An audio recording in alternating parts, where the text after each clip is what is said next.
Hey,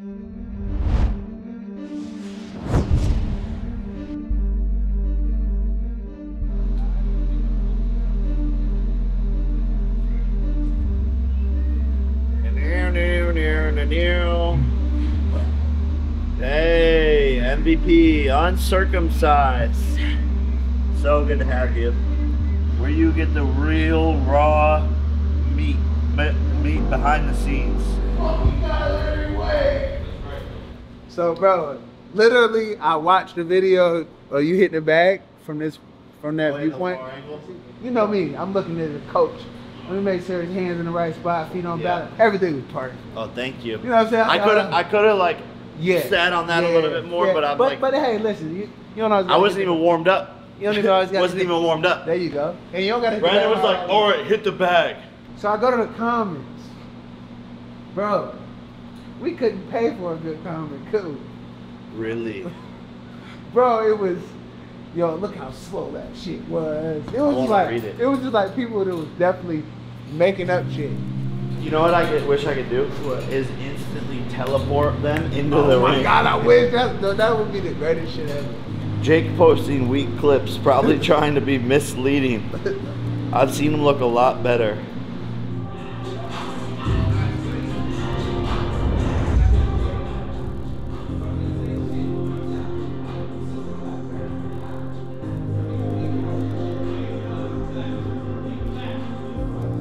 The last couple of months for Jake has been very challenging. I mean, you go from thinking you're about to fight one of the biggest fights in the world with Mike Tyson to decide that maybe you're not fighting at all, and then kind of relax a little bit just to find out, boom, a week later you're gonna be fighting Mike Perry, right? Two different styles of fighters, two different styles of training. One in which Mike Tyson's fighting 2-minute rounds, well, Mike Perry's fighting 3-minute rounds, which is a different type of conditioning. He had to go back, lock in, and get some stuff done, on top of the fact that we had to drop a lot of weight to get there. Definitely took a team effort.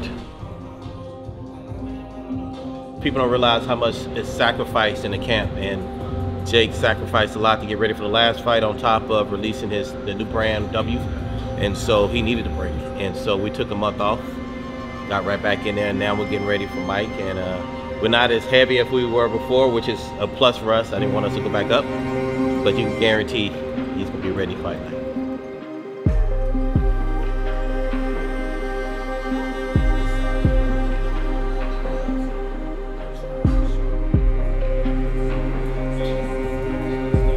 I think in the last 6 weeks, you've seen Jake slowly tighten himself up and get himself prepared, and he's really locked in now.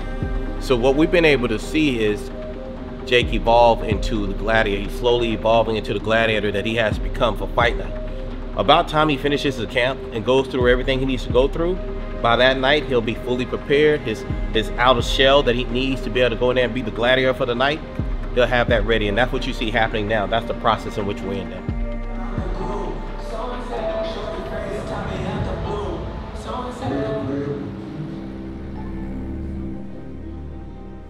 Towards fighting in general, my motivation and inspiration and all that has changed. You know, it's the ebbs and flow. For certain reasons, I would fight in the beginning of my career, you know, like respect, or just because someone was talking shit, or, you know, I was excited to make a bunch of money fighting, or I really hated someone. Now, it's just completely different. Now I'm just on a path to world champion. You know, I've made the money, I've knocked people out, I've earned the respect, I've been on the covers of magazines, I've created records and history, and won knockout of the year. So now it's more for me and to prove to young kids what is possible when you really set your mind to something, and that's more so what I'm focused on. So it's definitely not as exciting, and there's not as much glitz and glamour around it anymore, and it's, I would say, more this so is the hardest camp.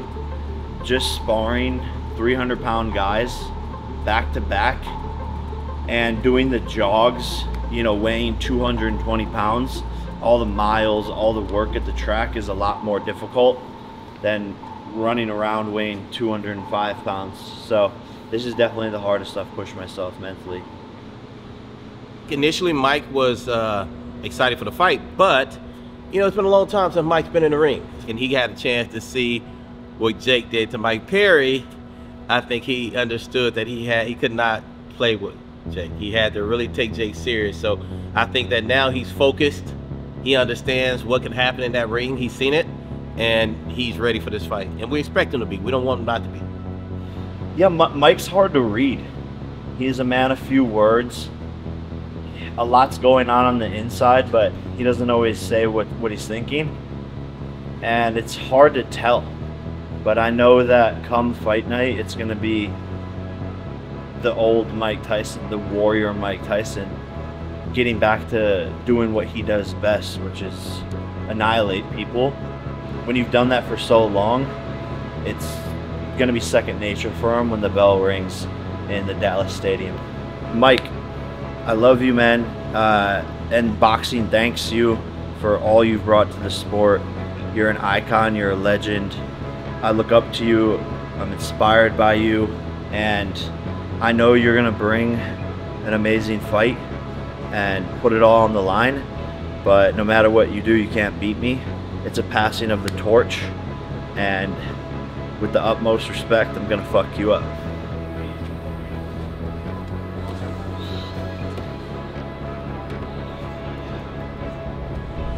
He's being shy. He usually gets in there naked, butt naked. Yeah, normally I'm naked, but I think that would get us demonetized. Triggers the sensors in your body to basically increase stem cells, which decreases inflammation. So like similar to an ice bath or whatever. This is like 4 times a week after my first workout of the day. Yeah, film this. I'm going to the PGA, baby. See me there soon. Beach bound. Yeah, good thing you were facing the camera this way. That's unfortunate. MVP Uncut, how do you feel about the political and economical state of the world right now? It's pretty bad, man. You sounded like Jaden Smith right there. No. That's exactly what he said. It's an MVP original question. I wanted to go with MVP uncircumcised, but they didn't like that. Where's the inspiration for that? Well, it's the same thing as Uncut. Right, so It's just a little bit more specific. Fight with Mike Tyson, you think he's got any tricks up his sleeve? He's gonna pull a rabbit out of the hat at some point. And those old school guys, they got tricks, man. They're gonna step on your feet. They're gonna elbow you using forearms. The dirtiest fighter was Tommy Fury for sure. Elbowing, hitting the back of the head. Well, I don't know actually. Tyron Woodley in the second fight was like throwing me and tackling me and elbowing me too. What I have noticed is just the whole, it is completely a lifestyle now, him training to the point where it doesn't even feel like camp anymore. I know he said that in past camps, but like, I really realized that this camp where it's like, oh, this is just our life at this point. It's like wake up, train, nutrition, recovery, back to training, study. And it's like, that's everything.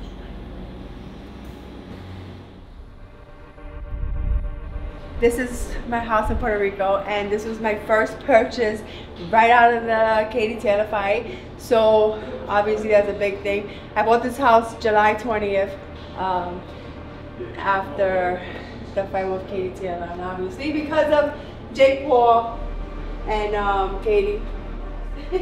So obviously we got the belts just to remind me every day this is what allowed me to buy this house. And me and Katie, we're gonna be linked forever. Once we retire, once everything is said and done, we're linked. We're gonna be in the books.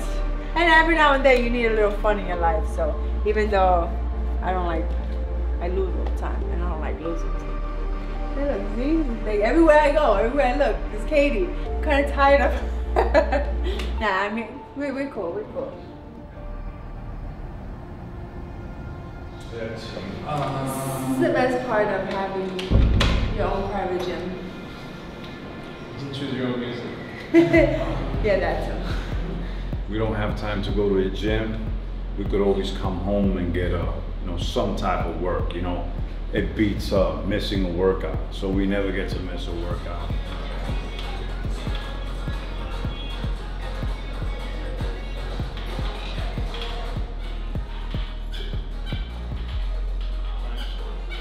when it comes to strength training, I like to train with her. Kind of like makes it exciting, other than just sitting there. And she's very, very competitive, and she's always trying to beat me. I'm not that silly, I know. Remember that. You better beat me, I will hope so. Your size. Remember that. Your size and your gender, you better beat me. Don't keep up with me.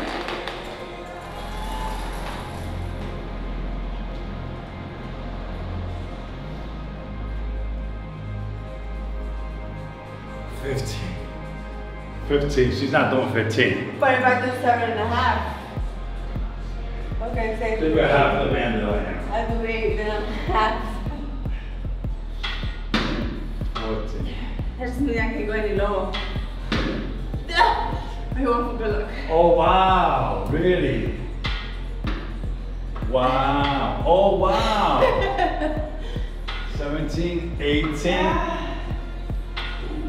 19, I'm going for this tomorrow. 20. Wow, so disrespectful. That's so disrespectful. Fighters have this thing, most of the time it's trainers and coaches. Oh, well, this is a fight, a tough fight. So we gotta work harder, we have to do more. So my question is, so what were you doing before? Like you were taking it easy? You weren't giving it all you have? You know, just because I'm fighting Katie Taylor doesn't mean that I have to add another 2-3 miles. You run to what you need. We don't run miles, we don't fight miles, so we don't run miles. We run times, you know what I'm saying? Katie, you know, this is our time. This is our platform, the biggest platform on Netflix, in the biggest arena in the stadium. We deserve this, so let's go out and do what we do and steal the show like always. See you there.